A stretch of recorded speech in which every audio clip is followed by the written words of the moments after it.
మనం పుట్టక ముందే ఈ విధి నిర్ణయించబడుతుందని నమ్ముతారు. అలాగే ఒక వ్యక్తి యొక్క చర్యలు విధిని నిర్ణయిస్తాయని కూడా నమ్ముతారు. విధి మరియు కర్మలలో ఎవరు ఎక్కువ శక్తివంతులు మరియు ఎందుకని ఈ వీడియోలో తెలుసుకుందాం. అలాగే విధి నిజంగా మన చర్యల ద్వారా సృష్టించబడుతుందా అన్నది గరుడ పురాణం, హిందూ గ్రంథాల మరియు ఆచార్య చాణక్యుడు ఈ విషయంపై ఏం చెప్పారో, దీనితో పాటు ముస్లిం, క్రైస్తవ మరియు ఇతర మతాలలో ఈ విషయంపై ఏం రాయబడిందో కూడా ఈ వీడియోలో చూద్దాం. ముందుగా గరుడ పురాణంలో విధిని గురించి తెలుసుకుందాం. హిందూ మత గ్రంథాలలో మరణం తర్వాత శరీరం మాత్రమే నాశనమవుతుందని, కానీ ఆత్మ ఎప్పటికీ చనిపోదు అని రాయబడింది.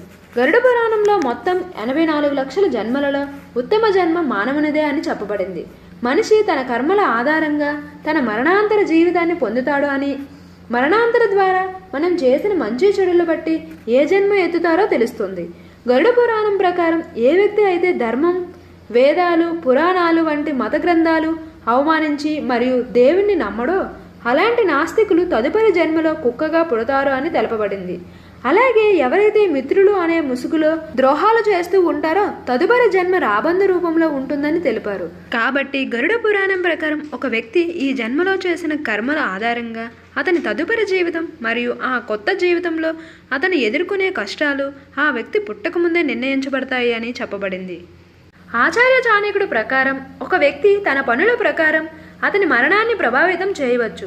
చాణక్య రీతిలో శ్లోకంలో పుట్టబోయే జన్మలో మానవుని యొక్క విధి తల్లి గర్భంలో నిర్ణయించబడతాయి అని తెలిపారు. ఆయువు కర్మచ వింధ్యచ విద్య మృత్యుమేవచ పంచతనిహి సుజంతే గర్భసస్తేవు దేహిని. అంటే ఈ భూమిపై జీవించిన ప్రతి జీవికి ఈ 5 విషయాలు అంటే వయస్సు, కర్మ, సంపద, జ్ఞానం మరియు మరణ సమయం అతడు తన తల్లి గర్భంలో ఉన్నప్పుడు అదే సమయంలో అతని విధులు రాయబడి ఉంటాయని ఈ శ్లోకం ద్వారా స్పష్టంగా వివరించారు. ఆచార్య చాణక్యుడు ప్రకారం ప్రతి వ్యక్తి తన కర్మలను బట్టి సుఖదుఖాలను అనుభవించవలసిందని, అంటే కర్మలు ఇప్పటిచే కాకుండా పూర్వజన్మలో జరిగిన పాపపుణ్యాలు ఆధారంగా మాత్రమే నిర్ణయించబడతాయి అని, పైన చెప్పిన శ్లోకం ప్రకారం పుట్టబోయే బిడ్డ యొక్క విధిలో అతను సంపదను పొందగలడని లేదా విద్యాభ్యాసం ఎంతవరకు ఉంటుందని, ఇలా అన్ని తల్లి కడుపులోనే నిర్ణయించబడతాయి. మానవుని జీవితంలో దాదాపు 101 సార్లు మరణం సంభవించే అవకాశం ఉంది అని, వాటిలో 1 అకాల మరణం, 2 కాల మరణం. అకాల మృత్యువు కర్మల ద్వారా సుఖ సంతోషాలతో మార్చవచ్చు, కానీ కాల మృత్యువు మారదు. ఈ విషయంపై శ్రీకృష్ణ భగవానుడు భగవద్గీతలో మనిషి తన విధిని తానే సృష్టించుకుంటాడు. మన జీవితంలో అడుగడుగునా మన ఆలోచన, ప్రవర్తన, మన చర్యలే మన విధి నిర్ణయిస్తుందని తెలపబడింది.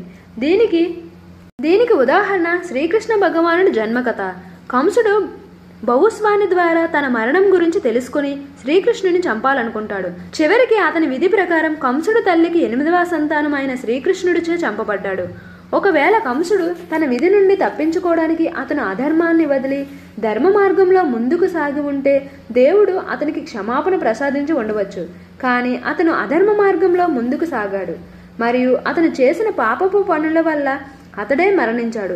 సనాతన ధర్మ గ్రంథాలు మరియు పురాణాల ప్రకారం కంసుడు మాత్రమే కాదు, ఈ ప్రపంచంలో జన్మించిన ప్రతి జీవి యొక్క విధి పుట్టక ముందే నిర్ణయించబడుతుంది. ఒక వ్యక్తి ఎప్పుడు పుడతాడో, అతడు ఏం చేస్తాడు మరియు జీవితం ఎలా గడుపుతాడు, ఇవన్నీ అతడి పుట్టక ముందే నిర్ణయించబడతాయి. దాని ప్రకారమే అతని తదుపరి జన్మ జరుగుతుంది. కానీ మనం వీటన్నిటినీ విధి మాత్రమే నిర్ణయిస్తుంది అని అనుకోవచ్చు, కానీ అది నిజం కాదు. ఎందుకంటే విధి కర్మ ద్వారా కూడా మార్చవచ్చు. ఇస్లాంలో విధిని కిస్మత్ అంటారు. ఖురాన్ ప్రకారం కిస్మత్ అల్లా ఇష్ట ప్రకారం జరుగుతుంది. హిందూ మతంలో విధిని ప్రారబ్ధ అంటారు.